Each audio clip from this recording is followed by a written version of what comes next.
Good evening from New York. I'm Chris Hayes. You know, every once in a while, you just have to remind yourself that the president of the United States is a sociopath. Or, at the very least, being charitable here, he just can't help himself from acting like one. And that's particularly relevant right now as the man is directing the military might of this nation in yet another war in the Middle East, and that is not going well. The state of American leadership as the U.S.-Israeli war against Iran nears the end of its third week is bad, with no signs of it ending soon. According to Reuters, more than 2,000 people have been killed across the 14 countries. 14 countries now affected. That includes, of course, 13 U.S. service members who've died, with at least another 200 wounded. But in the Oval Office today, Donald Trump told everyone he thinks everything is going just great. And it's going to be over with pretty soon. We've obliterated their Navy. We've obliterated their just about everything there is to obliterate, including leadership. Their Navy's gone, their Air Force is gone, their anti-aircraft equipment is gone. We're flying wherever we want, Pete. We have nobody even shooting at us. We have nobody shooting at us. He sat in front of the press corps and said that while the Iranian military released footage it claims shows a U.S. F-35 fighter being hit over Iran. We've not confirmed the video, though a short time later, a military spokesperson confirmed that an F-35 made an emergency landing at an American airbase in the Middle East after flying a combat mission over Iran today. Donald Trump is doing what he usually does. Remember, we saw this during COVID. Lying about the situation, spinning madly, oscillating, running all over the place, telling one lie after another as oil prices shoot up and the cost of gas surges across the country. And Trump repeats what is quickly becoming this entire administration's line about this debacle. Hey, it could be worse. Everything was going great. The economy was great. Oil prices were very low. Gasoline was dropping to, we had $1.99, $1.85. We had great everything. And I saw what was happening in Iran, and I said, I hate to make this excursion, but we're going to have to do it. And I actually thought the numbers would be worse. I thought that it would go up more than it did. And just to be clear, the gas prices are not true. The economy was in weird position before this all started. By most counts, things don't seem to be going great right now. And Donald Trump's sociopathic behavior, his inability to show any tact or decency or just appreciation that there's other human beings in the room with him who also have inner lives, emotions, right?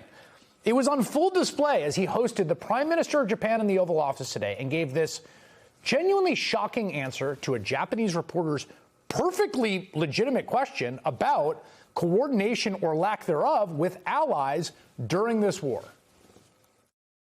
Why didn't you tell U.S. allies in Europe and Asia, like Japan, about the war before attacking Iran? So we are very confused about we Japanese citizens. Well, one thing, you don't want to signal too much. You know, when we go in, we went in very hard, and we didn't tell anybody about it because we wanted surprise. Who knows better about surprise than Japan? Okay? Why didn't you tell me about Pearl Harbor? Okay? Right? You know, he's asking me, no, you believe in surprise, I think, much more so than us. It's the President of the United States snapping at a man who certainly was not alive when Pearl Harbor occurred, asking why Japan did not warn the United States about the 1941 attack, all while the Prime Minister of Japan sat there. Never mind, the question was about why the U.S. did not notify its allies, its trusted allies, before striking Iran. It seems pretty evident how uncomfortable the Japanese Prime Minister is as she sits there listening to the American president say, quote, who knows better about surprise than Japan? You believe in surprise, I think, much more so than us. Equating all Japanese people with every generation with the decision of a government that was defeated before Donald Trump was even born. But that's kind of his thing, right? That's the fundamental problem in all this. That's who it is, that person, that guy. That's the guy. That's the person managing the war who has this unfathomable power over life and death. That guy is going to decide who lives and who dies. He's arguably the most powerful person in the world. Seems to be a flat-out sociopath and a narcissist. And if that gross, weird, awful answer about surprise attacks was not bad enough, he then went on to even hint about nuclear weapons, something he has done on multiple occasions now. The military equipment, the power of some of this weaponry is unthinkable. You don't even want to know about it.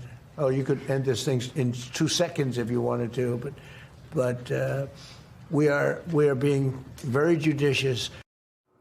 Japan, of course, the only country on Earth, the only one that has ever had firsthand experience with the horrors of an atomic weapon, twice, from us, from our country, in which people's flesh was melted off their bones and children were incinerated instantly and thousands suffered from elevated cancer rates for an entire generation. And Donald Trump sitting there kind of wink, wink, nudge, nudge, hinting at nukes while the Prime Minister of Japan's sitting right next to him. I know this is a cliche and we say it a lot, but it's also true. The guy has the nuclear codes. He literally does. They're in that room with him right there. And to be honest, for the last 11 years, I have gone to work every day into this studio trying to find new ways to basically say the same thing about this guy. About how just wildly dangerous it is to have a likely sociopath as the most powerful person in the world leading this country at this point into this war of choice with no end in sight, putting Americans and people all over the world in danger, killing people. He's going to decide who lives and dies. That guy. Not to mention tanking the global economy and then lying about it every day.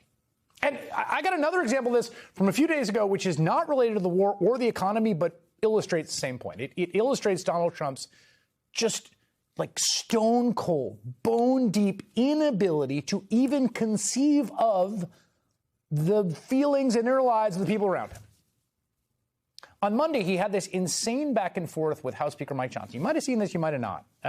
Many, including New York Times opinion columnist Jamelle Bouie, highlighted it, where Trump just gleefully revealed in front of the cameras a Republican congressman's terminal medical condition. Just listen to this. Death is very bad when you're the speaker and you have a majority of 2 or 3. But we had a death, and then we had another death, and we had some things, and it's... but we're looking very strong. We had one man who was very ill. It looked like he wasn't going to make it. I don't know. I won't mention his name. Should I? Do other people know his name? Do you want to mention it? He'll be proud. Go ahead. Tell him the story. Okay. Well, thank you, Mr. President.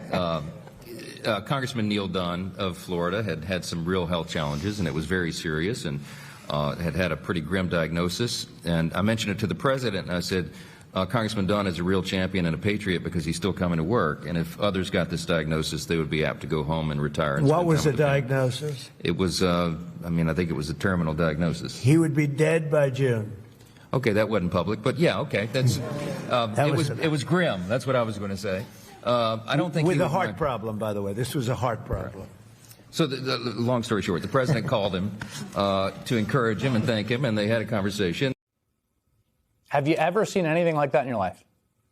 You see how excited he is to tell the story, smiling, slapping Mike Johnson's back, because telling the story of this man's impending death brings glory to him. Right? The point for Trump is that the guy is so loyal to him that even as he faces down his own demise, he is coming to work for Donald Trump. And so he pushes the speaker to tell the story.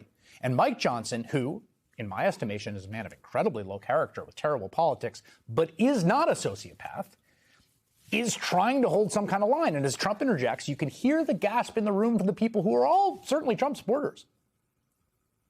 There's one other moment about that moment that really drives home Trump's full lack of empathy, because right next to him is his chief of staff, Susie Wiles. And less than an hour before Trump pushed Johnson to reveal his colleague's terminal diagnosis, Susie Wiles revealed her own breast cancer diagnosis. Trump even posted about it on social media, so he knew. Luckily, her prognosis is good. It's not at all in the same category as the congressman they're discussing. But there he was, exclaiming he would be dead by June, then turning and smiling obliviously at his chief of staff, battling her own serious health issues. That's the guy. That's the person. That's the one. That's the character of the man in control of the full U.S. military arsenal, up to and including the nuclear codes. The man who makes arguably the highest stakes decisions for Americans. It's wildly dangerous to have a sociopath be the most powerful person in the world. How could anyone watching this think that any of this could go right?